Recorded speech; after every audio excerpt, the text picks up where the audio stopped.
Antes de empezar formalmente me puse los fonos. ¿Me escuchan? Sí, doctor, lo escuchamos. Antes de empezar formalmente, dos comentarios. Punto uno, ya les corregí el primer trabajo y están bastante buenos. Estoy luchando con la plataforma para ver cómo les subo las notas, pero si no lo consigo, se los voy a mandar por correo. Están bien buenos todos sus trabajos, así que todos tienen así en principio buena nota. Lo segundo es que les mandé una propuesta de ayudantías que me contestó Astrid ahora, la vi recién, y que me dice que hay algunos que se inclinan por el video y otros por el documento. Lo que podemos hacer es que concertar una conferencia por video y los que no pueden asistir a esa conferencia, bueno, no asisten. Y les pasamos a todos el documento. Si a ustedes eso les va bien, contéstenmelo para yo ponerme entonces decirle a Fernanda y a Javiera que concerten una reunión con ustedes. Creo que es bueno porque hay unas cosas que pueden reforzar sobre todo lo que me habían pedido sobre el tema de las insulinas y ellas además están proponiendo hacer una especie de, ¿cómo decirlo?, de seminario sobre electrocardiograma, que también es una cosa útil. ¿Mm?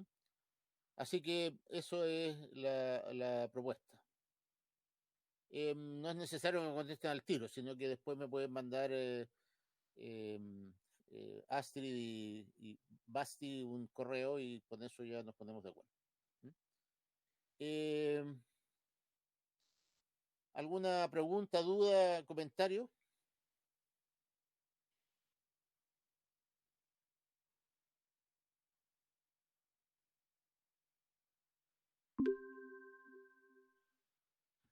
Entonces, a ver si me resulta esta vez presentar los diapositivos. Entonces, empecemos. Hoy día vamos a hacer un ejercicio de una aproximación cuantitativa del proceso diagnóstico y ya la próxima semana les voy a poner un caso para que ustedes lo resuelvan. Pero necesito que manejen estas herramientas. La semana pasada habíamos estado viendo el caso de una señorita con por decirlo de una manera abreviada, un síndrome gripal, digamos, y dentro de las hipótesis diagnósticas la que parecía como más probable era el COVID-19. Entonces, ahora lo que vamos a tratar de hacer es, bueno, aproximarnos, por ejemplo, a cuán probable y de ahí ver cómo nos desenvolvemos. Entonces, si yo les pregunto a ustedes ante el cuadro clínico que vimos la semana pasada, ¿cuán probable es que tenga un COVID? ¿Qué me responderían ustedes?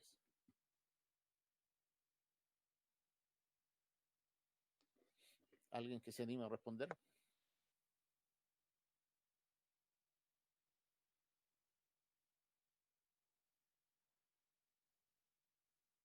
Voy a tratar de recordarles el caso mientras ustedes se animan.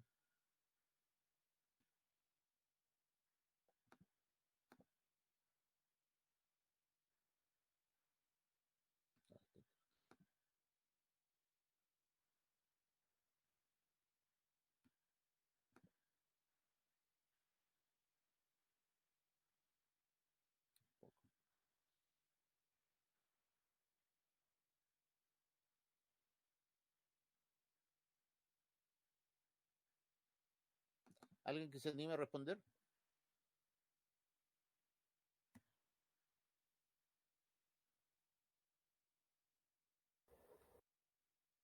Que la semana pasada yo me recuerdo que era medianamente probable. ¿Pero cuánto? Si yo te dijera que dame una probabilidad.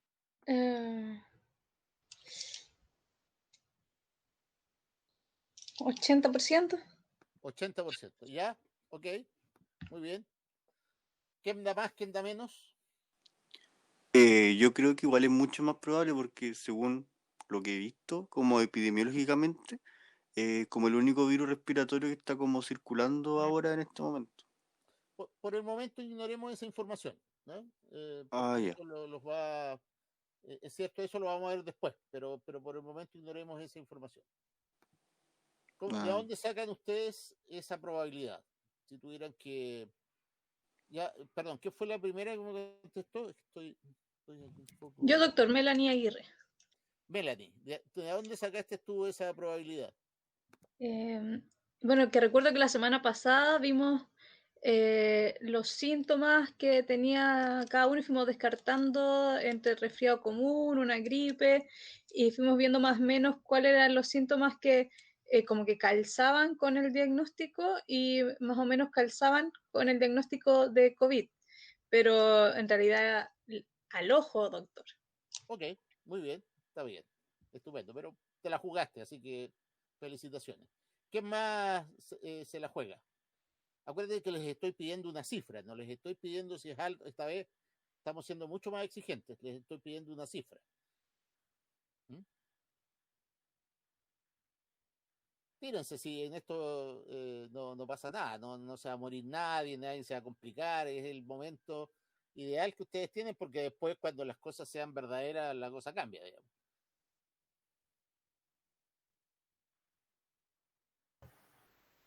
Yo Carlos, daría un 60, un 70%, siendo de que como es probable, entonces que sobrepasa el 50% y tampoco no tiene el suficiente porcentaje como para darlo como un hecho de que es el diagnóstico, por lo tanto un 60, 70 por ahí podría ser un valor aproximado. ok. Javiera BMG había abierto el micrófono, no sé si su intención era... ¿Sí? Iba a decir como lo mismo, por eso ya después como que no lo quise abrir. Ok, muchas gracias. Bueno, miren, les doy un dato. Y para que ustedes vean, va a ser interesante lo que ustedes me contestaron porque eh, en general existe una tendencia entre los médicos, lo mismo que acaban de hacer ustedes, pero les doy un dato. El, eh, lo que nosotros sabemos es que de los exámenes que se hacen, y se hacen a los pacientes sintomáticos, el 30% sale positivo. Por lo tanto, con ese dato nosotros podemos decir que de cada 100 exámenes que se hacen, 30 personas aparecen positivos con COVID. Y eso ya nos da una aproximación a cuál es la prevalencia de la enfermedad. Acuérdense que la prevalencia es el porcentaje de personas que tienen una enfermedad en un momento dado del tiempo. ¿Mm? Ahora, no es raro lo que ustedes vieron, porque en realidad los médicos tendemos muchas veces a sobreestimar cuando tenemos una impresión o a subestimar una situación. Les voy a hacer una pregunta paralela. En la experiencia de ustedes, la enfermedad, cualquier enfermedad, ¿es un hecho frecuente o es un hecho raro? Es un hecho raro. ¿Ok? ¿Quién tiene otra opinión? Depende, ¿Ok? Depende de qué. depende del individuo, porque si un individuo inmunocomprometido o inmunosuficiente va a cambiar la probabilidad de tener un individuo sano. Si un individuo inmunocomprometido va a ser muy frecuente que enferme y un individuo sano va a ser raro. Ok, muy bien. Está bien tu respuesta. Yo me refiero más bien a la población en Es general. que ¿No? yo, doctor, perdón, ¿Sí? lo que pasa es que, por ejemplo, o sea, que la enfermedad más prevalente en Chile es la obesidad y el sobrepeso, y juntas son el 47% de la población total chilena. Son Entonces, por más, eso en he ido. realidad son como el 62% de los adultos. Por eso yo decía de la población general, es el 47% de todos, entonces por eso dije que es algo más raro, porque si bien es la enfermedad más prevalente, no pasa del 50%. Por Sí, eso fue tú mi... tienes toda la razón. Esa es una enfermedad muy, muy frecuente. Pero en general, la enfermedad es un hecho raro. ¿Ah? Si ustedes miran, si dejamos afuera la obesidad y la hipertensión arterial, el resto son la diabetes mellitus, por ejemplo, tiene una prevalencia del 12%, y ahí. Eh, lo que sucede es que los, el personal de la salud que vive en un ambiente hospitalario, por ejemplo, claro, ahí es un hecho muy frecuente. Entonces, uno tiende un poco a perder la perspectiva. ¿Ah? Así que y muchas veces tiende a subestimar la enfermedad y otras veces tiende a muchas veces tiende a sobreestimar la enfermedad y otras veces tiende a subestimarla. Pero si nosotros nos vamos por esos datos, uno podría pensar que la probabilidad de, teniendo síntomas, tener un COVID en Chile en este momento debe ser como de un 30%. Después vamos a discutir el tema de los virus circulando, etcétera, pero para partir con este ejercicio ahí. Ok, antes de seguir adelante, quiero llevarlos a un terreno que a lo mejor tienen medio olvidado. Que cuando nosotros decimos que la probabilidad de algo es tanto, ¿qué es lo que es una probabilidad? ¿Cómo se determina? ¿Qué es una probabilidad y cómo se determina?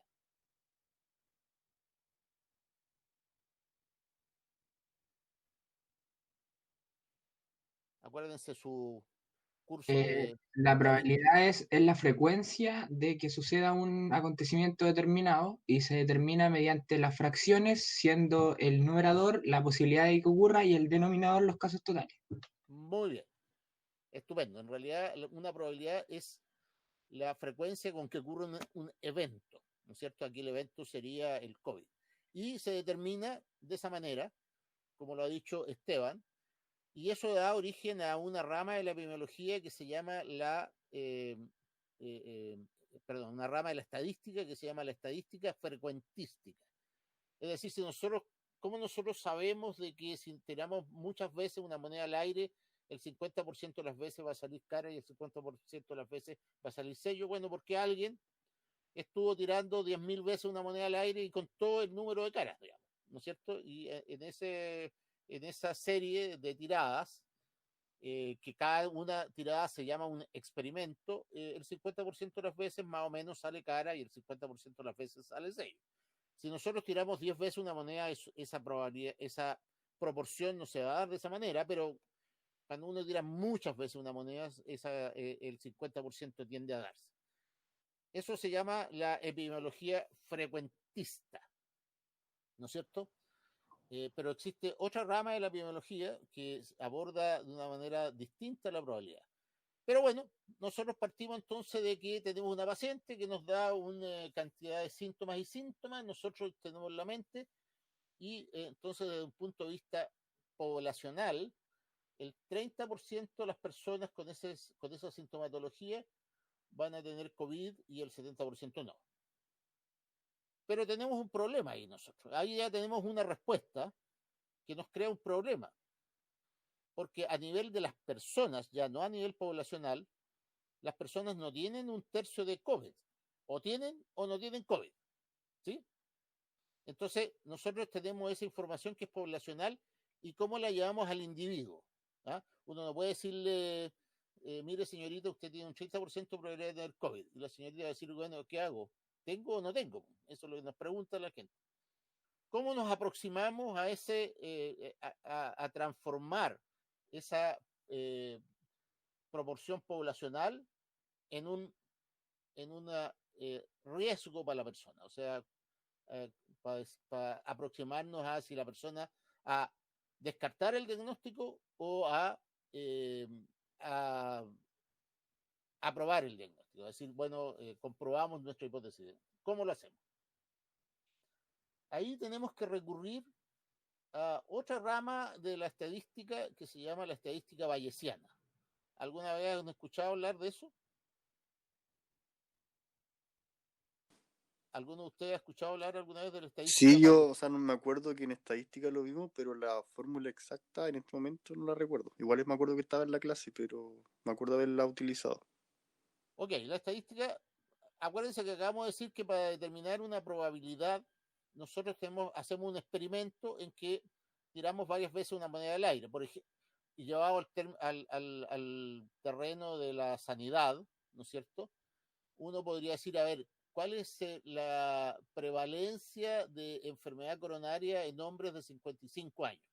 Bueno, lo que tendríamos que hacer desde el punto de vista de la estadística frecuentista es agarrar, no sé, 100 hombres y determinar si tienen enfermedad coronaria o no. Y los contamos, ¿no es cierto? Y entonces la proporción de hombres que tienen enfermedad coronaria es la prevalencia y decimos entonces que el riesgo de tener enfermedad coronaria es de tanto por ciento. Y así nos subimos al carro desde el punto de vista poblacional. Pero Imagínense que ustedes quisieran estimar cuál es la probabilidad de que su equipo de fútbol favorito, no voy a mencionar ninguno, porque para qué me voy a ganar el odio de una parte y la admiración de la otra, digamos, ¿no es cierto? Su equipo de fútbol favorito, ¿cuál es la posibilidad, cuál es la probabilidad de que gane el campeonato nacional de fútbol del próximo año? Porque este año ya no va a haber campeonato. ¿Cómo lo hacemos? Ahí nos resulta insuficiente la estadística frecuentista, porque uno podría decir, bueno, a ver, fíjate que en los últimos 10 años mi equipo ha ganado 2 veces el campeonato nacional. Por lo tanto, la probabilidad de que gane el campeonato del año 2021 es 20%. ¿Es cierto eso? ¿Es correcto pensar así? No, ¿Por qué no? porque no toma en cuenta las otras probabilidades. Los ¿Cuál es equipos, otra? por ejemplo, el número de equipos, si es que es la misma cantidad de equipos de la otra vez, cuáles son los equipos, los jugadores que tiene, la diferencia, todos los otros factores que influyen. Muy bien. Lo que sucede ahí es que no podemos aplicar la estadística frecuentista porque, tal como dice Nicolás, el experimento no es el mismo. Cuando nosotros tiramos una moneda al aire, bueno, tiramos la misma moneda con la misma fuerza, etcétera. Pero aquí el experimento, entre comillas, no es el mismo, ¿no es cierto? Porque tal como dice Nicolás, cada campeonato es distinto al otro. Es distinto la cantidad de equipos, es distinto la conformación de los equipos echan en jugadores, contratan otros, pueden ser distintos los entrenadores, son distintos los árbitros, es distinto el público, todo es distinto. Entonces no nos sirve eso y por lo tanto tenemos que recurrir a otra forma de determinar la probabilidad. Lo mismo sucede, por ejemplo, en un tema un poco ya más con los candidatos que se presentan a un cargo de representación popular, ¿no es cierto?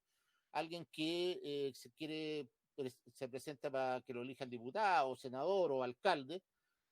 Bueno, ¿cuál es la probabilidad de que salga elegido? No nos sirve la experiencia anterior porque todas las votaciones también son distintas.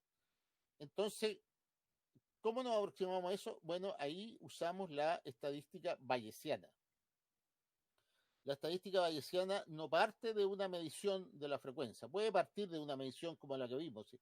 Pero la estadística bayesiana dice, mire, yo estimo así a priori, y ya sea porque tuve una medición o porque se me ocurrió, porque tengo el pálpito, de que mi equipo tiene un 20% de probabilidad de ganar, pero y esa probabilidad entonces después la voy ajustando de acuerdo a la nueva información que surja, ¿no es cierto? Entonces yo parto con una probabilidad del 20%, pero si el equipo gana los 3 primeros partidos, ya lo ajusto y digo que en realidad la probabilidad ya no es de 20%, sino 50%, y si en realidad la nueva estrella de la delantera que contratamos resultó ser un goleador estupendo, voy subiendo, en fin, así voy ajustando, así procede la estadística bayesiana. Y de un modo más formal, la estadística bayesiana procede de una probabilidad inicial y va ajustándola por la información. ¿Y cómo ajusta esa información? Bueno, la probabilidad inicial la multiplica por lo que se llama una razón de probabilidad y en inglés el likelihood ratio. Y resulta que eso nos calza perfecto en nuestro problema. ¿eh? Porque nosotros dijimos, bueno, mira, ¿sabes qué? La señorita L tiene un 30% de probabilidad de tener COVID.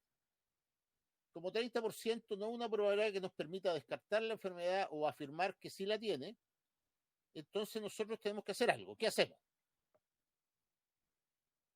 ¿Qué harían ustedes? Lo dijeron la vez pasada, digamos. Así que no se echen para atrás ahora.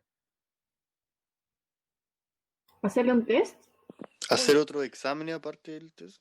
Exactamente. Lo que llevado al ejemplo del partido de fútbol, lo que tenemos que hacer es conseguir más información, ¿no es cierto? Y desde el punto de vista médico, lo que tenemos que hacer es hacer un test, o más de un test, pero un test, pongamos en porque calza bien con el COVID. ¿Qué examen le pedirían a la señorita L para saber si tiene o no tiene un COVID? ¿Una PCR. PCR? PCR. perfecto. Ese es el examen, en realidad, que todo el mundo en este momento recomienda, ¿no es cierto? Usted vaya, tómele una muestra nasal con una tórula, procedimiento que los que han pasado por él dicen que es de lo más incómodo que hay, pero bueno, y eso lo hace una PCR. Ok. Le hacemos una PCR a la señorita L y la PCR sale negativa. ¿Qué le decimos a la señorita L? ¿Que tiene o que no tiene la enfermedad?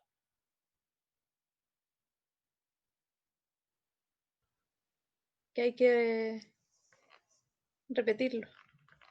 Ya, eso le estamos diciendo que ahí que en realidad no estamos seguros que tenga lo que no tenga. Ok. ¿Por qué hay que repetirlo? Melanie, ¿por qué hay que repetirlo? Porque el examen es poco... porque aparecen falsos negativos. Falsos negativos. Muy bien. El tema no es tan lineal, porque, bueno, cuando yo estudié medicina hace un montón de años atrás, éramos un poco ingenuos con los exámenes y le teníamos casi una fe religiosa. Entonces, cuando un examen salía positivo, decíamos tiene la enfermedad y cuando sale negativo, no la tiene. Pero la cosa no es tan sencilla, porque eso va a depender de lo que se llama las propiedades del test. Y las propiedades del test consisten en, y tal como ustedes pueden después ir a revisar a la clase que les subí, son esencialmente, hay propiedades que son transitorias y propiedades que son fijas. Las propiedades que no son fijas dependen de la prevalencia de la enfermedad y por lo tanto, desde un punto de vista clínico, nosotros no nos sirven mucho. Lo que nos sirven son las que se llaman propiedades fijas, que no dependen de la prevalencia de la enfermedad y esas son la sensibilidad y la especificidad. ¿Y qué es lo que es la sensibilidad? La sensibilidad es el porcentaje de positivos dentro del total de las personas que tienen la enfermedad, ¿no es cierto? Entonces nosotros tenemos, a ver si logro... ustedes ven... no, espérense. Voy a hacer otra cosa.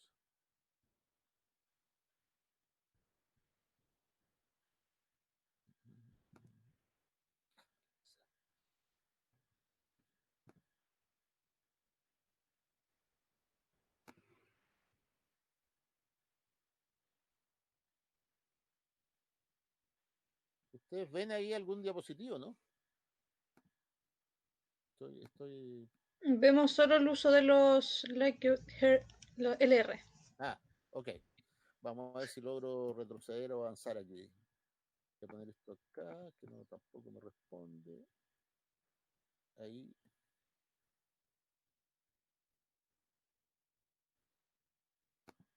No me responde nada esto. Soy un desastre con esto porque no voy a practicar, porque para eso hay que... Mis disculpas, muchachos. ¿Ven algo ahora o no? Lo mismo de recién, doctor. Lo mismo de recién. A ver, que ya lo veo con esto.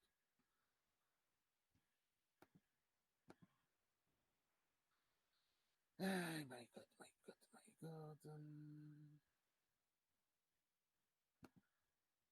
Como les digo, a final de año voy a estar convertido en un nativo digital, pero todavía me queda. Esto estaba funcionando recién, pero por alguna razón dejó de funcionar.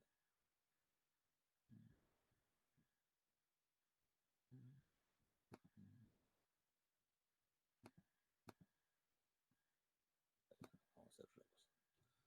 Ya, voy a echar de nuevo.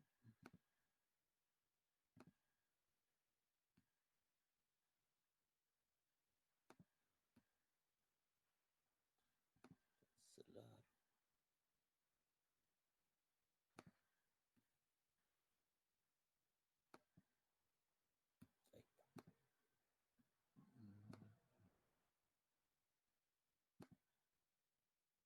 Ya, ahí ven. Está como iniciando algo, doctor. Como que tenía un... pero se ve negro. Ya. ¿Ven algún diapositivo? No, se ve negro. Yo sí Yo veo. veo el mismo que delante. Uso Yo veo de la... CR. Sí, igual LR. Yo no veo ¿Qué es lo nada. que ven, perdón? Imagen ¿Los que ven negra. algo? ¿Qué es lo que ven? El uso de los CLR. Ah, ¿ven algo así como que dice propiedades de los test diagnósticos, sensibilidad, especificidad, valor predictivo negativo? ¿No? No. Mm, De hecho, yo veo una imagen negra a diferencia de los niños. Bueno, Sin olvidar se los voy a leer. Ustedes pueden recurrir a la clase que les mandé porque está ahí. Las propiedades de los test son 4, que son la sensibilidad, la especificidad, el valor predictivo positivo y el valor predictivo negativo. Lo que nos interesa es la sensibilidad y la especificidad. Y la sensibilidad es el porcentaje de verdaderos positivos dentro de los enfermos. O sea, nosotros tenemos una tabla de 2x2 donde en las columnas, perdón, en las filas tenemos si el test es positivo o negativo, y en las columnas tenemos si las personas están enfermas o no. Y ahí nos da 4 celdas. Los que tienen el test positivo y tienen la enfermedad son los verdaderos positivos.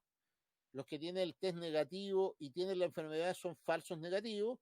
Los que tienen el test positivo y no tienen la enfermedad son falsos positivos. Y los que tienen el test negativo y no tienen la enfermedad son los verdaderos negativos. Entonces, la sensibilidad es la proporción de verdaderos positivos sobre el total de enfermos, y la especificidad es la cantidad de verdaderos negativos sobre el total de sanos, ¿no es cierto? Ahora, ¿por qué nos sirve eso? Porque con el procedimiento de sensibilidad y especificidad nosotros podemos calcular el likelihood ratio, que es lo que nos interesa para poder determinar, incorporar esta información, ¿no es cierto? ¿Y cómo nosotros calculamos el likelihood ratio? Bueno, si el likelihood ratio fuera positivo, se calcula sensibilidad dividido por 1 menos especificidad, y para un likelihood ratio negativo es 1 menos sensibilidad partido por especificidad. En este momento lo que nosotros sabemos es que el test de PCR tiene una sensibilidad de alrededor de un 60-63% y una especificidad de 100%. Y por lo tanto, con eso nosotros podemos calcular los likelihood ratio. ¿Por qué? Porque los vamos a necesitar para poder resolver nuestra ecuación, ¿no? ¿Y cómo entonces? Entonces nosotros tenemos a la señorita L, que tiene un test, le hacemos un test de PCR y el test sale positivo. Entonces, ¿cuál sería el likelihood ratio ahí? Bueno, tenemos que calcularlo según la fórmula, y es sensibilidad, es decir, un 0.6 dividido por 1 menos especificidad. En este caso, como es 1 menos 1, sería 0. Para no meternos en una división que nos da 0, digamos que la especificidad es de un 99%, es decir, 1 menos 0.99, y eso nos da 0.6, que sería la sensibilidad, dividido por 0.01, y eso nos da un likelihood ratio de 60. ¿Qué significa el likelihood ratio? La probabilidad, es decir, la capacidad que tiene el test para distinguir entre sanos y enfermos, ¿no es cierto? Cuando el likelihood ratio sale positivo, ese test tiene una capacidad de 60 veces o más, porque en realidad si fuera 100% es casi infinito, ¿no es cierto?, de poder diferenciar entre sanos y enfermos. Y bueno, nosotros ahí entonces lo que hacemos es aplicar el teorema de Bayes, que si ustedes pueden abrir su clase van a verlo ahí. Hay una fórmula que es una fórmula que en realidad cuando uno la ve le baja inmediatamente una especie de infarto, porque es una cosa llena de P, D, T y etcétera. Y lo peor de todo es que lo que uno tiene que hacer cuando quiere aplicar el teorema de Bayes es cambiar la probabilidad, que en este momento sería de 30%, por lo que se llama la chance, y en inglés el odds. O sea, la probabilidad tenemos que cambiarla a odds, hay una fórmula para hacer eso. El odds lo multiplicamos por el likelihood ratio, nos da el odds post-test, y eso entonces lo transformamos en probabilidad.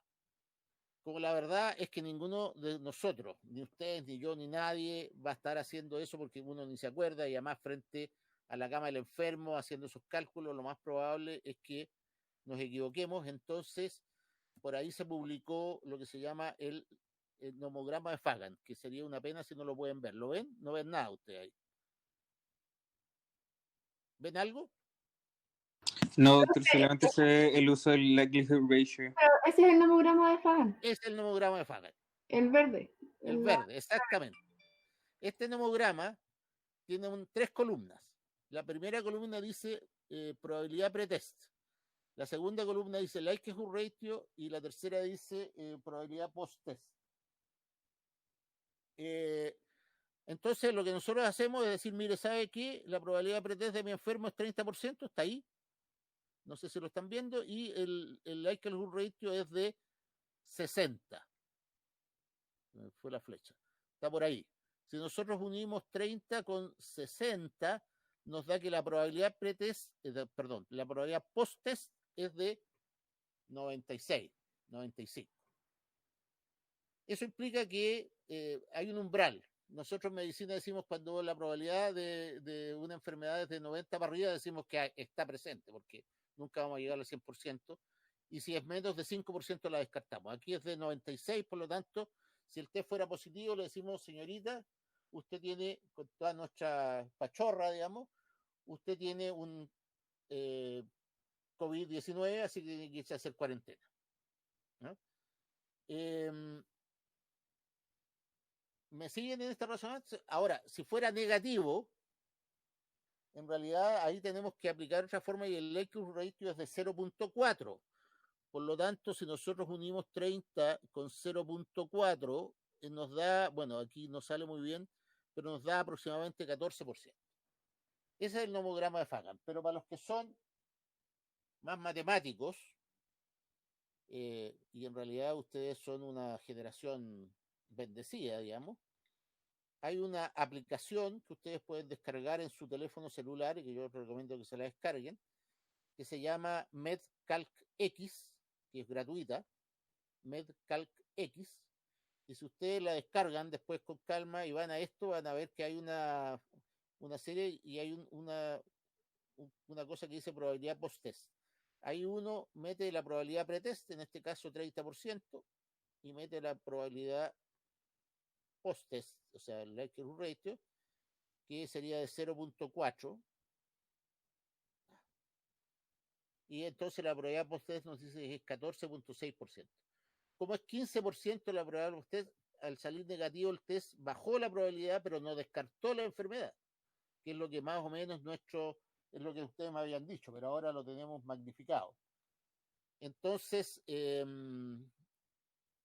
por lo tanto, nosotros le decimos, mire, bajó la probabilidad, pero no podemos descartar que tenga un COVID, y ahí lo que se recomienda es se lo repita el examen, ¿no es cierto? Voy a tratar de volver, voy a salir de aquí,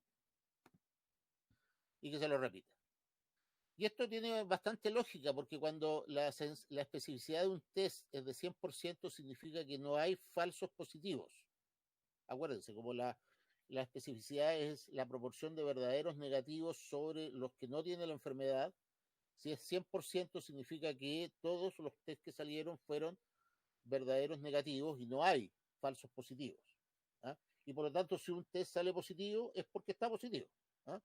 En cambio, cuando tenemos una sensibilidad que es menos de 100, significa que tiene algún porcentaje de falsos negativos. En este caso, el 40% de los exámenes son falsos positivos. Y eso tiene una curva, porque en realidad cuando uno hace el test de COVID, los primeros días de post-síntomas es mucho más sensible que cuando lo hace después, porque tanto la sensibilidad como la especificidad se van perdiendo a lo largo del tiempo. Entonces, ese es el juego que nosotros hacemos con los exámenes. ¿Ah? ¿Me siguen? Podemos hacerlo, esto hay que hacerlo con lápiz y papel, pero podemos verlo. ¿Qué dudas les produce eso? Porque esto, no voy a decir que ustedes cada vez que hagan un test, un proceso diagnóstico, van a sacar papel y lápiz y van a decir, bueno, y van a hacer esto, pero esto les puede ayudar para otras circunstancias. ¿Dudas, preguntas?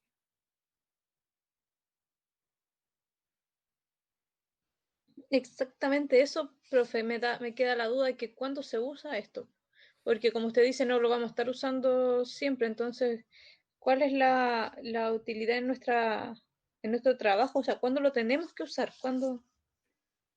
Idealmente siempre, en la medida que sigue. Aquí lo importante y lo que me interesa destacar es que los tests, cuando uno los usa, uno debería estar muy consciente cuál es la sensibilidad y la especificidad de los tests para poder interpretar adecuadamente el significado, y porque además la información que nos da de los tests, de esta manera tú la puedes incorporar en el proceso diagnóstico de una manera mucho más adecuada que decir, bueno, positivo, tiene la enfermedad, negativo, no la tiene, porque eso no es cierto.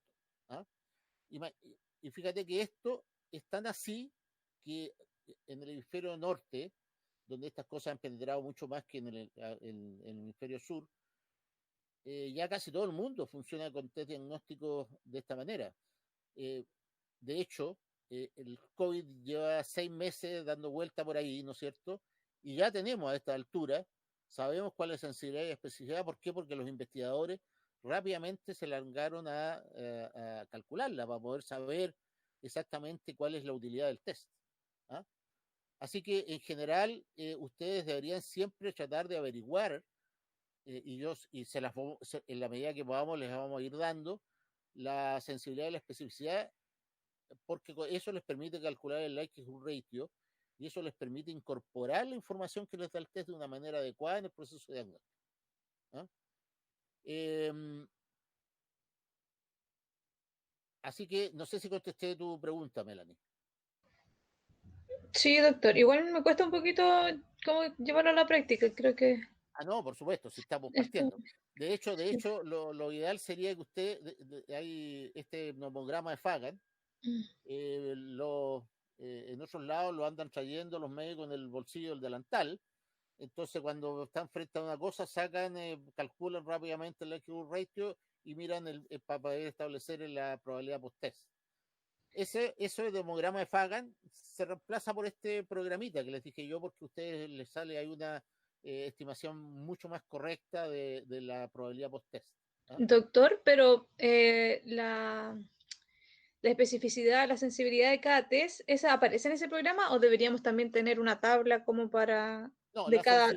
la sensibilidad y la especificidad uno tiene que buscarla en la literatura. ¿Ah?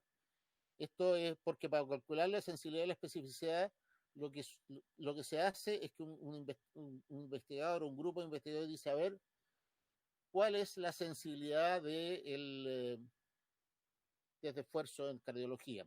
Un ejemplo que les voy a poner enseguida.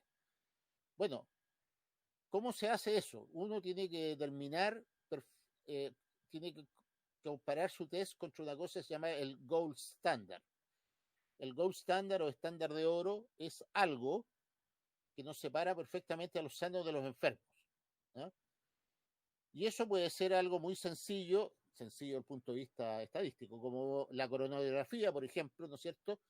Si nosotros queremos saber de una manera más o menos perfecta quién tiene o no tiene una cardiopatía coronaria, bueno, lo más adecuado es hacerle una coronografía, que no nos dice de manera perfecta, pero es bastante, digamos, lo más preciso que tenemos, digamos.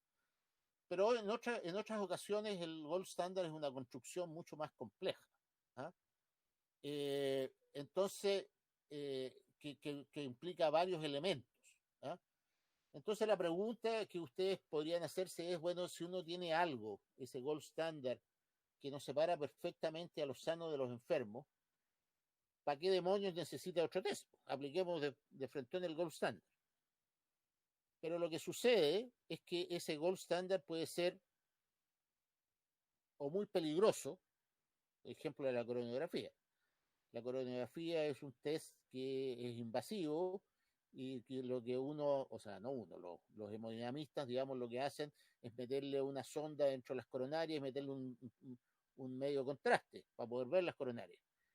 Y claro, cuando uno anda manoseando las coronarias hay peligro, digamos, y de hecho es un test que tiene mortalidad. ¿Ah? Es un test invasivo que tiene mortalidad. En estos tiempos la mortalidad es muy baja, es de 0.1%, o sea, un muerto cada 1000 procedimientos o menos, pero igual tiene mortalidad. ¿No? Así que por lo tanto el gold standard puede ser muy peligroso, puede ser muy caro, no sé, el PET scan, digamos, es un examen extremadamente caro, o puede ser muy tardío, porque el gold standard podría ser, por ejemplo, la autopsia, ¿no es cierto? Nosotros vamos a ver perfectamente si el enfermo tenía o no tenía la enfermedad en la autopsia. Y eso es tardío. Ya llegamos tarde, el enfermo está muerto, para que le hagan una autopsia tiene que estar muerto. Entonces, por eso que siempre los investigadores están buscando algo que nos reemplace y que se aproxime a ese gold standard, que puede ser caro, peligroso o tardío. El ejemplo del test de esfuerzo con respecto a la coronografía. Nosotros no partimos haciéndole una coronografía a un paciente en el cual sospechamos una cardiopatía coronaria, porque primero tratamos de aproximarnos un poco más con un test que es no invasivo, como es el test de esfuerzo, ¿no es cierto? En fin, siempre se está buscando una alternativa que sea menos peligrosa, menos tardía, o no tardía en absoluto, y ojalá más barata que las que tenemos a la mano. ¿Mm? Esa es la razón por qué existe esto, y como nosotros nos estamos aproximando de una manera imperfecta, tenemos que tener eso en cuenta. Preguntas. Les voy a poner un ejemplo para que ustedes se lo vayan madurando, pero preguntas hasta el momento, porque efectivamente esto no se entiende al tiro, hay que irlo practicando, y eso es lo que vamos a empezar a hacer de aquí en adelante. Estas son las herramientas para que ustedes practiquen. Yo les recomiendo que después de esta reunión ustedes vayan a revisar la clase de procedimiento diagnóstico que les subí, porque ahí tienen estos elementos que desgraciadamente yo todavía no logro proyectar bien. Preguntas. Lo que me interesa destacar es un punto, es que el proceso diagnóstico tiene dos momentos. Uno, el paciente, nosotros hacemos una lista de probabilidades y establecemos una hipótesis diagnóstica. En este caso, COVID. Bueno, ¿cuál es la probabilidad de que las personas tengan COVID? Y ahí nosotros tenemos que ir a mirar la prevalencia de la enfermedad, idealmente. Ya les voy a decir cómo esto se aterriza de otra manera. La prevalencia de la enfermedad, y eso nos da una estimación poblacional. Esa estimación nosotros la tenemos que aterrizar al paciente individual, porque los pacientes individuales no tienen un 30% de probabilidad de enfermedad. O tienen la enfermedad o no la tienen. Así que en los pacientes el tema es 0% o 100%. Y entonces, ¿cómo aterrizamos la información poblacional a la información del paciente? Bueno, mediante el teorema de Bayes, mediante la estadística Bayes. Nosotros usamos esta probabilidad pretest, digamos, ¿no es cierto?, como una cosa inicial, y le vamos agregando información, que puede ser un test diagnóstico o más, ¿no es cierto? Y entonces, ¿cómo hacemos para incorporar esa información? Bueno, mediante el likelihood ratio, y calculamos entonces la probabilidad pretest por el likelihood ratio y obtenemos una probabilidad post-test. Y en la medida que esa probabilidad post-test se acerca a un umbral, que es el 90% para decir que la persona tiene una enfermedad, o un 5% para decir que la persona no tiene la enfermedad, bueno, ahí nosotros vamos refinando nuestro proceso de diagnóstico. Y si, por ejemplo, hacemos un test diagnóstico y el paciente tenía una probabilidad pretest de 40% y después del test tiene una probabilidad de 70%, bueno, hemos aumentado la probabilidad que tenga la enfermedad, pero todavía no estamos cruzando el umbral para decir que sí tiene la enfermedad. Ahí tendríamos que hacer una nueva test diagnóstico, y entonces ahí la probabilidad pretest es de 70%, y el likelihood ratio entonces lo multiplicamos por esa situación. El nuevo test puede subir o bajar esa probabilidad. En la medida que lo sube, bueno, nos vamos a acercar. Ejemplo. A ver, espérense, voy a volver acá porque yo aquí tengo lo. Les pongo este ejemplo. Paciente de 45 años que consulta por dolor precordial punzante que aparece en ocasiones con esfuerzos importantes, dura unos 20 minutos y cede lentamente con el reposo. Hipótesis diagnósticas. ¿Te lo leo de nuevo? Paciente hombre de 45 años que consulta por dolor precordial punzante que aparece en ocasiones con esfuerzos importantes, dura unos 20 minutos y cede lentamente con el reposo. Angina estable. Ok, angina estable, muy bien. Hipótesis. Esa es una hipótesis. ¿Qué otra hipótesis?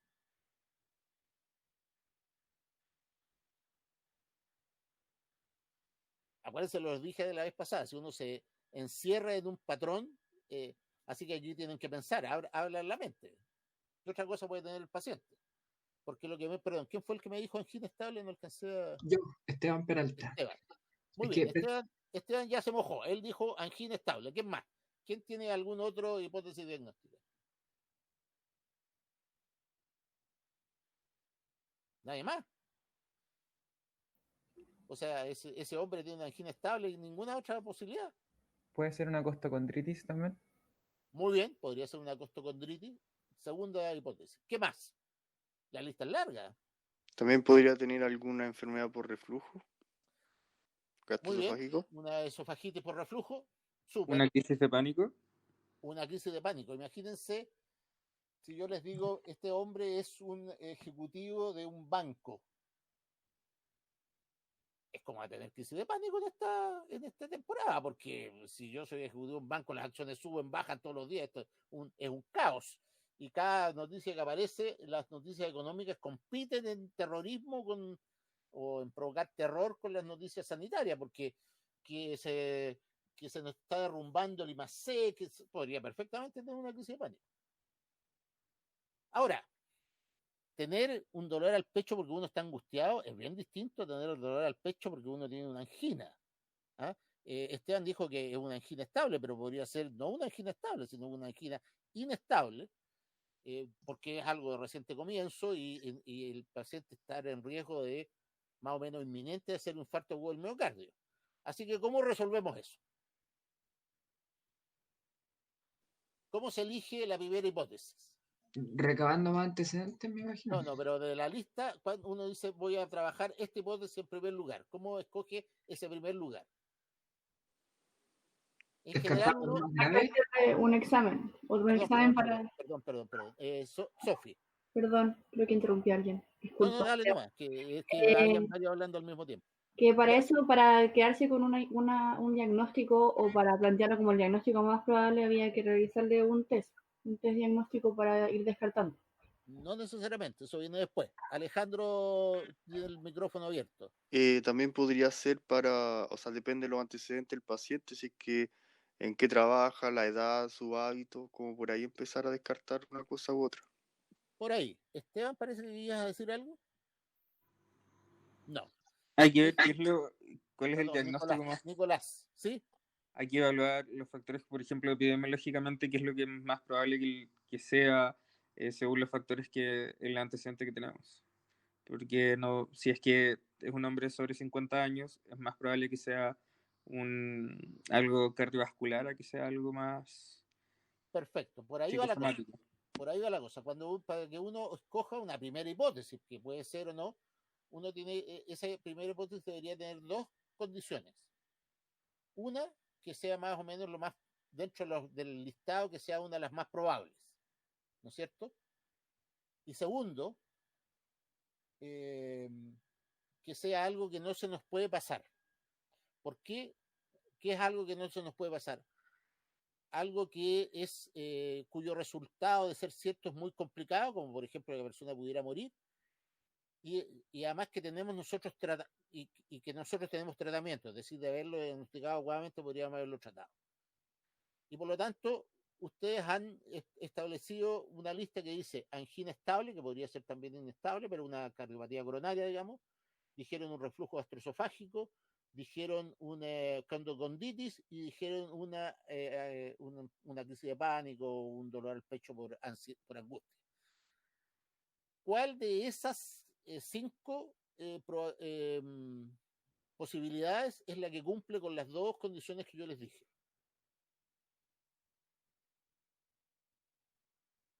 La angina. Muy bien, la angina. Porque resulta que la angina en un hombre de 45 años es relativamente, tiene una probabilidad importante, al menos de un 30%, y no se nos puede pasar. Porque si se nos pasa y nosotros estamos pensando que el señor tiene una condritis o o tiene una ansiedad, el paciente se puede morir. Po. En cambio, nadie se muere de ansiedad, de depresión a lo mejor si uno se suicida, pero de ansiedad no se muere nadie, de condrocondritis tampoco y de reflujo gastroesofágico tampoco. Por lo tanto, lo primero que tenemos que decir es determinar, ¿este paciente tiene o no tiene un ángulo? Así que, ok. Así que ahí tenemos nuestra hipótesis para empezar a trabajar. Cardiopatía coronaria o angina, una angina. ¿Cuál es la probabilidad de este paciente de tener una angina? No me digan alta, baja o mediana, díganme un número. No importa que se equivoquen, si no, este es un ejercicio, el señor no se va a morir, no se preocupe. 60 me juego yo. 40%. 40, perdón, ¿qué dijo 40, Sofi? Yo, Sofi, sí. Ya, ¿y quién dijo 60?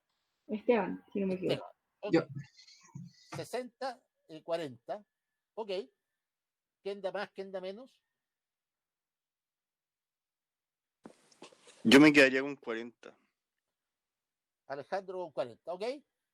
¿Alguien más se quiere comprometer? No estoy anotando a nadie en la lista negra, así que no se preocupen. Tengo mala memoria para los nombres, así que tampoco... Bueno, de acuerdo a cierta revisión de la literatura, efectivamente, un paciente con las características de este, es decir, hombre, 45 años, con un dolor torácico atípico para cardiopatía coronaria, ¿ah? Atípico, porque el dolor que el señor tiene es un dolor precordial punzante que aparece en ocasiones con esfuerzos importantes, dura unos 20 minutos y sea lentamente con el reposo. Si bien ese es un dolor que podría ser coronario, pero no es típico. El dolor coronario típico es un dolor precordial, opresivo, que aparece con los esfuerzos y desaparece con el reposo antes de menos de 10 minutos. Y así que, por lo tanto, la probabilidad de que este señor hombre, si fuera mujer sería totalmente distinta, pero hombre, 45 años, con ese dolor tenga una cardiopatía coronaria, es de alrededor de 40%. Por lo tanto, con 40%, ¿qué le decimos al señor? Uy, tiene una enfermedad del corazón. O le decimos, no, váyase tranquilo, porque esta cuestión nervio. ¿Qué le decimos? Le decimos que existe la posibilidad de que haya Perdona, Alejandro, enseguida acuérdense antes de responder que nuestras decisiones tienen consecuencias. Alejandro. Yo le diría que igual existe la posibilidad que tenga alguna afectación al corazón. Por lo tanto, vamos a proceder a hacerle algunos exámenes para descartarlo de raíz. Y si es que existe, o si es que salen positivos, iniciar alguna práctica para que esto no siga avanzando.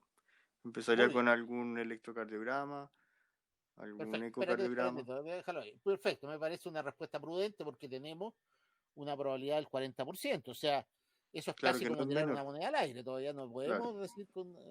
Ahora, yo sí te recomiendo, Alejandro, en el futuro que nunca digas para descartar esto de raíz, porque eso suena muy absoluto y en medicina esos absolutos no se dan, o sea, muy pocas veces. Así que prudencia en eso. Ay. Muy bien. ¿Y qué examen le pedimos? ¿Un electrocardiograma? Un electrocardiograma. ¿Cuál? ¿De reposo? ¿De qué? De esfuerzo, porque si es que el paciente tiene la angina al esfuerzo, yo lo haría en esfuerzo. Muy bien.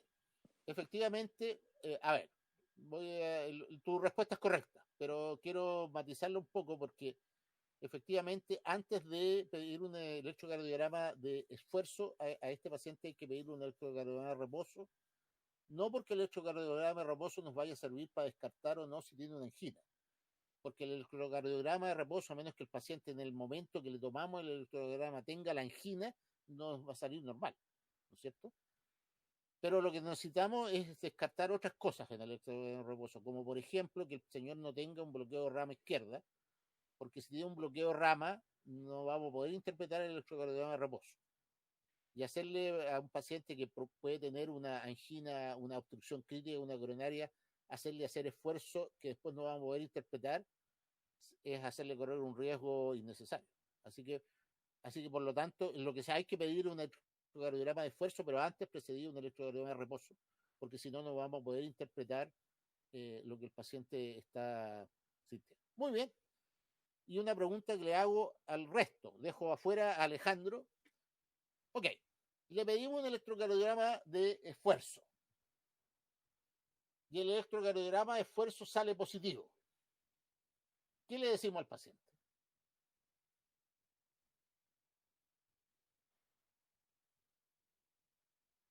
Yo le diría que el examen salió alterado, pero entonces que no aún, o sea, que a pesar de que el examen salió alterado, necesitamos hacer otro test para poder ver cuál es la acción terapéutica más adecuada en este caso. Ya, pero ¿por qué? ¿Por qué le vamos a decir eso al paciente? Porque el paciente nos dice, bueno, pero si esta cuestión no fue definitiva, ¿para qué me piden un electrocardiograma de esfuerzo? Porque el procedimiento que requiere es demasiado invasivo. Entonces, No, pero si el procedimiento que requiere es invasivo, pero va a dar el diagnóstico, podría ser justificado.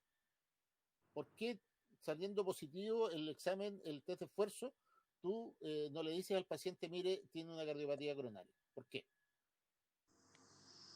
porque igual necesito estar 100% seguro, porque si no... 90% seguro, te corrijo al tiro, porque acuérdense que el siempre y el nunca no existen en Claro, medicina. tengo que estar 90% seguro, o lo más seguro posible, antes de darle un Ya, pero mi diagnóstico pregunta es otra. definitivo. Lo que tú estás diciendo es correcto. Mi pregunta es otra. Habiéndole hecho un test de esfuerzo y que salió positivo, ¿por qué tú no estás, después del test, por qué no estás 90% seguro de que el paciente tiene una cardiopatía coronaria? Lo que me estás diciendo es correcto, pero lo que me falta es el por qué. Puede ser porque por la sensibilidad y especificidad del test de esfuerzo. Muy bien, Sofi. ¿Cuál es la sensibilidad y la especificidad del test de esfuerzo? ¿Cuál es? No, ahí está.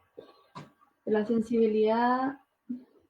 Ahí aparece, la sensibilidad es de un 80%, Un la 80%. especificidad de un 74%. Veo que están viendo la clase. Muy bien. Estupendo. No, ahora sí la podemos ver.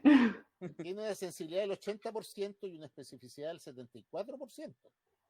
Eso significa que tiene un 20% de falsos negativos y tiene un 26% de falsos positivos. Lo cual hace que este test sea útil, pero hasta por ahí nomás, porque si el test no sale negativo, hay un 20% de pacientes que teniendo una enfermedad crítica, las coronarias, el test de esfuerzo va a salir negativo, lo cual no deja de ser. Y si sale positivo, hay un 26% de pacientes que saliéndoles positivo el test de esfuerzo, no tienen enfermedad coronaria. Entonces, pero igual, de todas maneras, ¿cómo nos subimos? Porque ya hicimos el test, entonces tenemos que incorporarlo. Entonces, ¿cómo avanzamos en eso? Entonces, lo que hemos hecho, fíjense para retomar esto, es partimos de un 40% de probabilidad de que tenga una cardiopatía coronaria. Esa probabilidad no es suficiente para descartar o afirmar la enfermedad. Y estamos hablando de una enfermedad peligrosa, porque el paciente de tenerla podría fallecer, y si no la tiene, bueno, y nosotros decimos que la tiene, hay todo un tema ahí de lo que se llama el sesgo de ponerle un rótulo a los pacientes, y el paciente hay pacientes que no los convencís nunca más que no tienen una enfermedad coronaria. Entonces le pedimos un examen. Este examen nos salió positivo. Entonces, la probabilidad de 40% subió ¿a cuánto?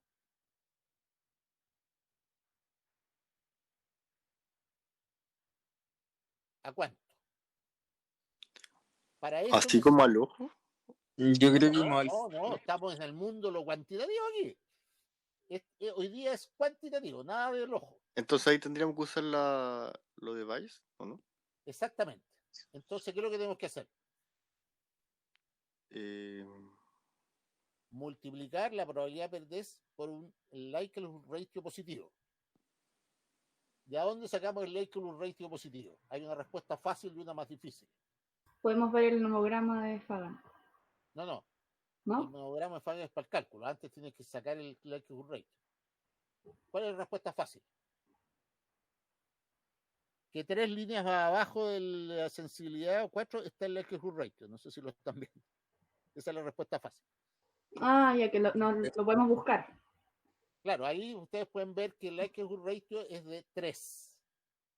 ¿Cómo salió ese likelihood ratio? Por la fórmula. Nosotros dividimos la sensibilidad, que es de 0,8, por 1 menos especificidad, o es decir, 1 menos 0,74, y nos dio ese cálculo, 3. Lo que significa que el test de esfuerzo es bueno, pero hasta por ahí nomás, porque discrimina 3 veces entre los sanos y los enfermos. Ok, con esa información, entonces vámonos al nomograma de Fagan.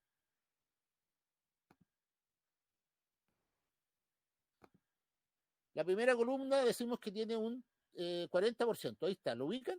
¿Están en el nomograma de Fagan o no? Sí, sí estamos. Ok, entonces tienen que tirar una línea hacia el 3, que está entre el 2 y el 5, ¿no es cierto? Y entonces eso les va a dar, perdón, eso es hacia acá. Calculo el 40 es acá. Les da más o menos que la probabilidad post-test es como de un 75%. ¿Ah? En realidad es más o menos un 75%. Ahora vamos a llegar, es como un 70, 75%. Ok. Y eso entonces no es una probabilidad suficiente para decirle al señor que tiene una cardiopatía coronaria, porque acuérdense que el umbral está en el 90%. Entonces, nosotros decimos, chuta, salió positivo, es bastante probable que tenga una cardiopatía coronaria, pero todavía no podemos afirmarlo. ¿Y qué hacemos? Podríamos ¿Qué hacer harían ustedes? otro examen para aumentar la probabilidad, como para ver si aumenta. ¿Qué examen? Un ecocardiograma, puede ser. Bueno, eso va a depender de cuán agresivos seamos. ¿Ah? Si somos, probablemente los cardiólogos no se lo van a pensar 2 veces y le digan, señor, tiene que hacerse una coronografía. ¿Ah? Ahora, nosotros puede que seamos menos agresivos o que estemos en un lugar donde no es tan fácil hacer coronografía, porque las coronografías no se hacen en cualquier lugar de Chile, hay que tener toda una instalación, especialista, etc. Entonces uno podría tratar de aproximarse haciendo, como dice Sofi, otro examen, y ese otro examen podría ser, por ejemplo, una ecocardiografía de esfuerzo. ¿Doppler? Sí, un ecodoppler, pero con de esfuerzo. Uno le da un medicamento y se hace lo que se llama un ecocardiograma con un esfuerzo farmacológico. Entonces ahí se ve si al hacer el electrocardiograma hay zonas, digamos, del miocardio que con este medicamento se contraen distinto. Y eso tiene más sensibilidad y especificidad que el test de esfuerzo físico. Y eso les podría permitir, si sale positivo, llegar a un 80%, 85%, con lo cual ya el caballero se ha comprado de todas maneras la coronografía, porque ahí ya vale la pena correr el riesgo, porque si no, una de las cosas más desagradables que a uno le puede pasar es que su enfermo fallezca en el procedimiento. A un buen amigo mío, compañero de curso, un destacado cardiólogo en este momento, le pasó en un momento dado que mandó una señora a hacerse una coronariografía y la señora falleció en el esfuerzo, en el procedimiento. Y para colmo de males, el informe de la coronografía fue coronarias normales. Así que imagínense lo que significa una situación como esa. Esas cosas pasan, pero bueno, uno tiene que reducir el riesgo. Y si fuera, el test le hubiera salido negativo. Así con eso ya nos aproximamos. Si el test hubiera salido negativo, ¿qué le dicen ustedes al señor? Más bien dicho, ¿cuál es la probabilidad de si el test hubiera salido negativo? ¿Cuál sería la probabilidad post-test? ¿Un 20%? ¿Lo estás, digamos, eso se te ocurrió o lo calculaste? No, aparece en la clase, ¿no? ¿Ah? No, pero ¿cómo llegaste a eso? ¿Sí? Ahí hay que calcular el likelihood rate basado en la sensibilidad y especificidad, el likelihood rate del test negativo, que como dice ahí es de un 0.3, y ahora nos vamos al nomograma de Fagan otra vez, ¿no es cierto? Y partimos. 40% y vamos al 0.3 que está por ahí, y eso nos dice que en realidad es como de un 15. 40-15%, más o menos. Si nosotros usamos nuestra aplicación, ¿no es cierto? Yo les voy a dar un cálculo más firme, usamos la aplicación que les recomendé y partimos de una probabilidad pretest de 40%, que habíamos dicho, ¿no es cierto? Y 40. Y nuestro likelihood ratio es de, ¿cuánto dijimos que era? ¿De 0.3? De 0.3. La probabilidad post-test exacta es de 16.7%. Bajó la probabilidad, pero no descarta la cardiopatía coronaria. Entonces, ¿ahí qué hacemos? No me digan que le van a pedir una coronariografía, porque Es que ahí lo podríamos acompañar con laboratorio, ¿qué laboratorio? protrombina, y o sea, Protrombina. ¿Perdón? enzimas cardíacas. No te sirven, porque las enzimas cardíacas te dicen si el paciente tiene o no tiene un infarto agudo del miocardio, y aquí no estamos sospechando un infarto agudo del miocardio, estamos sospechando una angina. Como no hay necrosis miocárdica, las enzimas no se alteran. Y la protrombina no te sirve tampoco, porque la protrombina te pide más bien un tema de coagulación. No, lo que significa ahí es que estamos en una situación, podríamos pedirle, perdón, alguien está intentando hablar. Podríamos pedirle un ecocardiograma de esfuerzo, que si sale positivo vuelve nos subiría de nuevo el porcentaje, y ahí tendríamos que ver si lo observamos al paciente o le pedimos una coronografía. Eso ahí merece una conversación con el paciente. Pero si el ecocardiograma de esfuerzo saliera negativo, probablemente nos tiraría mucho más para abajo y a lo mejor podríamos descartar entonces ya con cierta seguridad que no tenga una cardiopatía coronaria. Ese es más o menos el proceso diagnóstico. Ese es el esquema. No siempre ustedes lo van a hacer así tan numérico. Ahora, esto tiene un talón de Aquiles, y es que ustedes puede que no siempre tengan un trabajo que les diga cuál es la prevalencia de la enfermedad, y entonces la estadística de Bayes también funciona cuando ustedes tienen una percepción. Los médicos después de mucho tiempo van teniendo una percepción.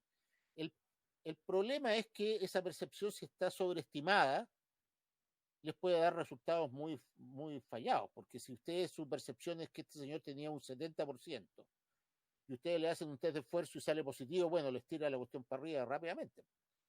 Y entonces ustedes pueden llegar a la conclusión de que el señor tiene una cardiopatía coronaria porque están sobreestimando la probabilidad inicial. Así que en general, ustedes siempre traten de medir sus probabilidades más o menos, porque la impresión que los médicos tienen a veces puede ser o la estamos sobreestimando o la estamos subestimando. ¿eh? Hay unos trabajos bien interesantes que dicen que cuando los médicos van a congresos y vuelven, empiezan a diagnosticar cosas raras porque la vieron en el congreso y entonces se les empieza a ocurrir que las tienen. Pero un poco ese es el procedimiento. La próxima semana les voy a poner un caso para que ustedes lo discutan desde el principio, pero quería darles estas herramientas primero. Preguntas, porque ya son las 2:10.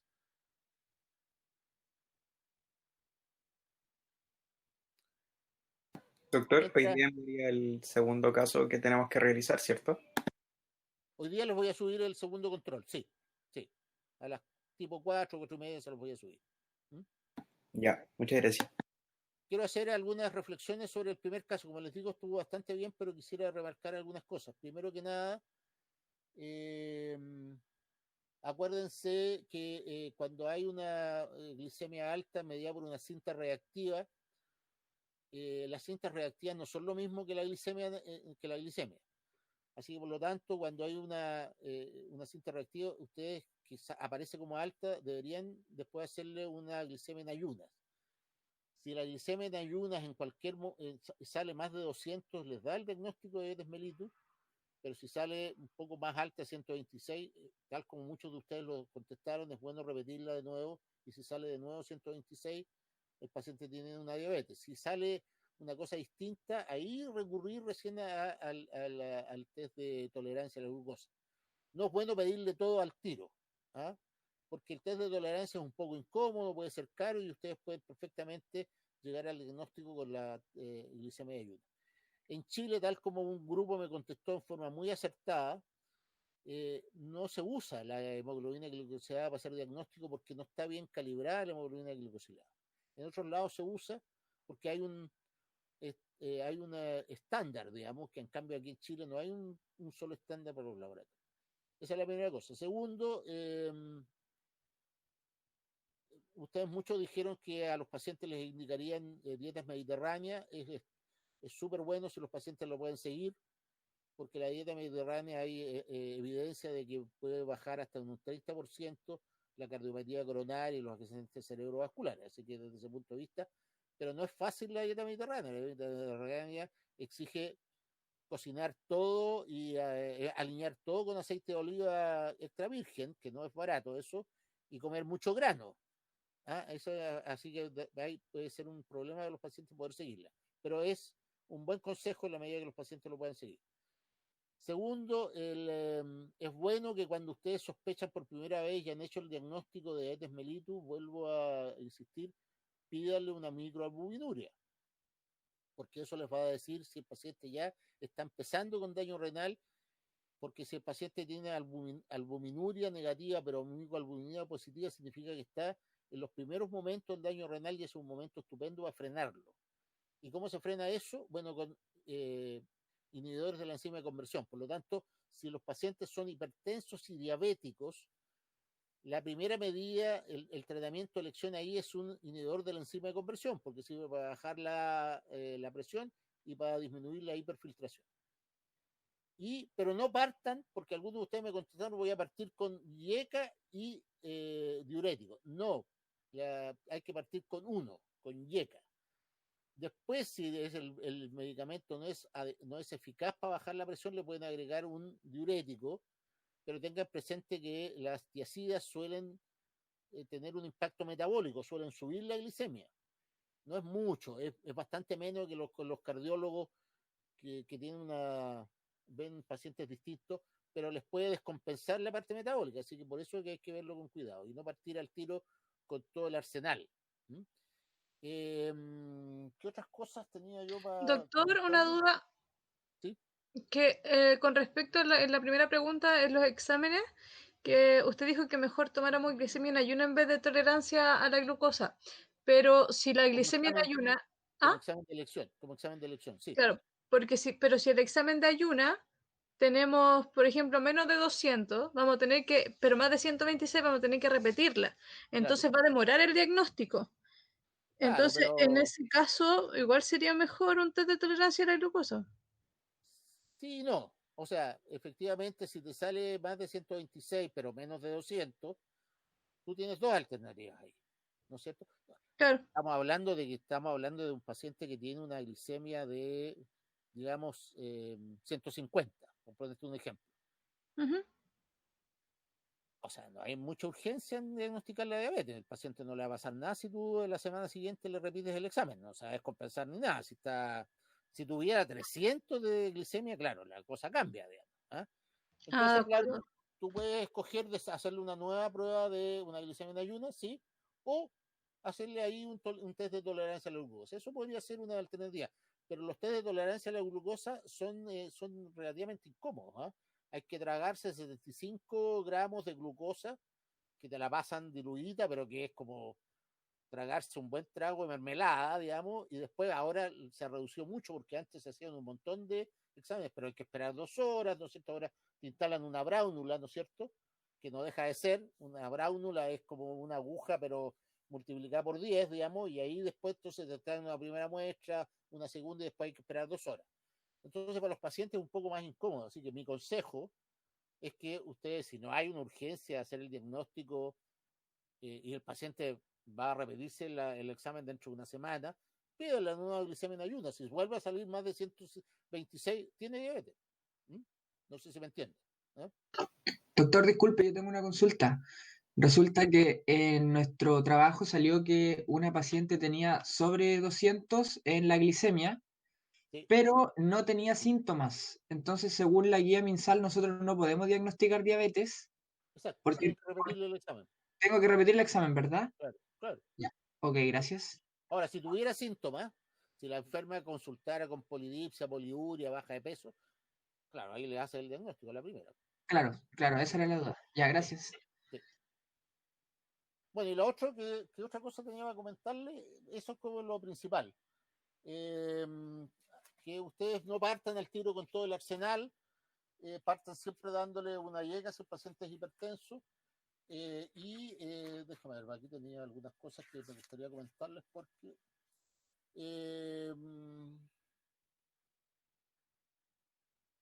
y la otra cosa, que cuando están haciendo el diagnóstico de Etes mellitus, en general, a medida que se pueda, háganle también anticuerpos anticélulas beta, porque eso les va a permitir ver si en realidad hay alguna presencia de... Acuérdense que la diabetes mellitus tipo 2 y la diabetes mellitus tipo 1 son parte de un espectro fenotípico. Entonces el paciente podría tener anticuerpos anticélulas beta y ahí va a tener un comportamiento mucho más cercano a la diabetes mellitus tipo 1 y probablemente va a requerir insulina mucho más temprano que si no tiene.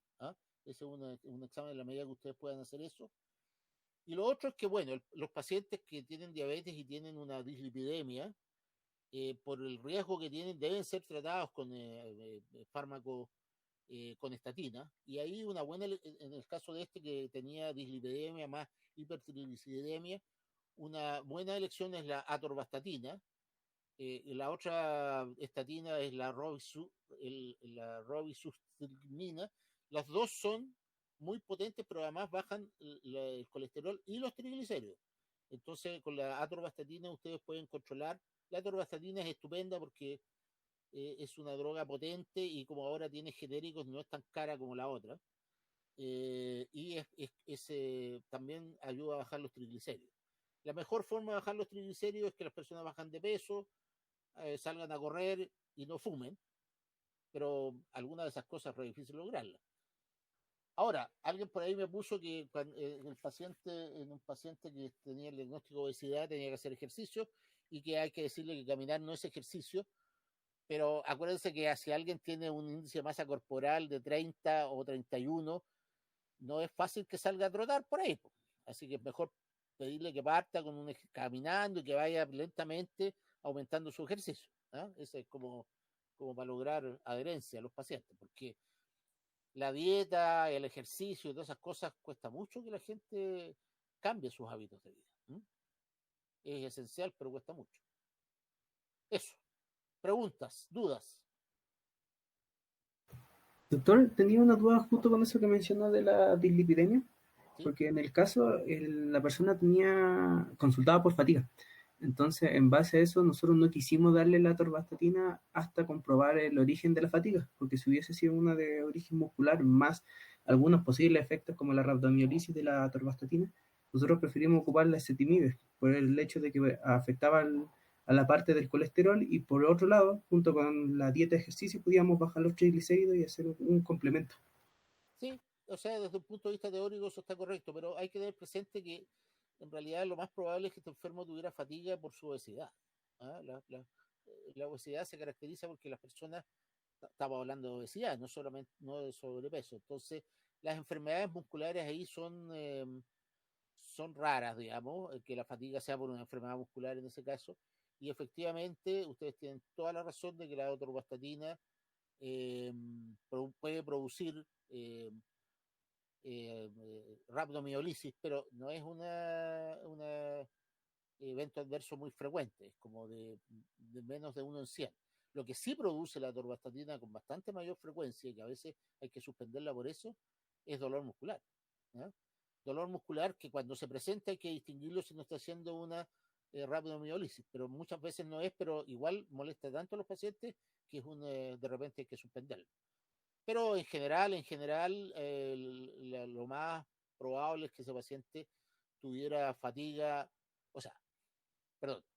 voy a decir una inconveniencia, en este caso seguro, porque como yo fui el que inventé el caso, pero si ustedes se enfrentan a un tema real, lo más probable es que la fatiga sea porque el paciente está muy obeso, entonces hace ejercicio y se fatiga. Eso es, sobre todo que estos pacientes suelen ser muy sedentarios, entonces, no solo estos pacientes, en realidad en Chile somos todos sedentarios y la prevalencia del sedentarismo en Chile está como en el 90%, es una cosa atroz. Yo soy sumamente sedentario, estoy dentro de eso, digamos, y con esta cuestión de la epidemia me he movido casi nada, digamos. Pero eso es un tema. Así que desde ese punto de vista, usted en general, las estatinas son bastante bien toleradas cuando uno parte, ¿ah? Pero muchas veces después se presentan dolores musculares en un porcentaje no como en, no sé, más del 10% de los pacientes, que muchas veces obliga a suspender el medicamento. Y doctor, en ese caso que hay que retirar el medicamento, ¿por cuál opción terapéutica se debería tomar? Bueno, ahí tienes tú todos los otros, las otras, uno no podría reemplazarlo por otra estatina, porque esos son reacciones adversas que son propias de género, o sea, todas las estatinas van a tener ese problema. Hay que reemplazarlo por otro medicamento, como gemfibrosilo, por ejemplo, que se ha visto que disminuye la mortalidad cardiovascular, aunque no la mortalidad general. Y ahí, dependiendo si el paciente tiene o no hipertrigliceridemia, se podría agregar ácido nicotínico, en fin.